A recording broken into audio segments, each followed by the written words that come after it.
கர்த்தர் தம் இருதயத்துக்கு ஏற்ற ஒருவரை தேடுகிறார். அப்ப இந்த காலவேளையில கர்த்தர் என்னை அபிஷேகிக்க வேண்டும் என்றால் கர்த்தர் தேடுகிற ஒரு மனுஷன் யார் தெரியுமா?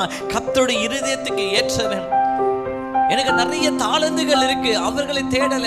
எனக்கு நிறைய கிருபைகள் இருக்கு, வரங்கள் இருக்கு, எனக்கு படிப்பு இருக்கு, ஞானம் இருக்கு, எனக்கு நிறைய செல்வாக்கு இருக்கு, அந்த கூட்டத்தை கர்த்தர் தேடல.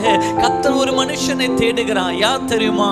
என் இருதயத்துக்கு ஏற்ற ஒருவனை கர்த்தர் தேடுகிறார். ஆமென் சொல்லுங்க. ஹalleluya. இந்த காலவேளையில ஆண்டவருடைய சமூகத்துல வந்திருக்கிற you might be lacking in a lot of things. ஆண்டவரே, என் வாழ்க்கையில குறைவுகள் மத்தியில இருக்கிறே. கர்த்தர் சொல்லுகிறார், உன் குறைவுகளின் மத்தியிலே கர்த்தர் உன்னை நிறைவாய் நடத்த அவர் உண்மை உள்ளவராய் இருக்கிறார். அவர் தேடுகிறது ஒரு பெரிய பணக்காரனை அல்ல, அவர் தேடுகிறது நிறைய புத்திமானை அல்ல, நிறைய படித்தவர்கள் அல்ல.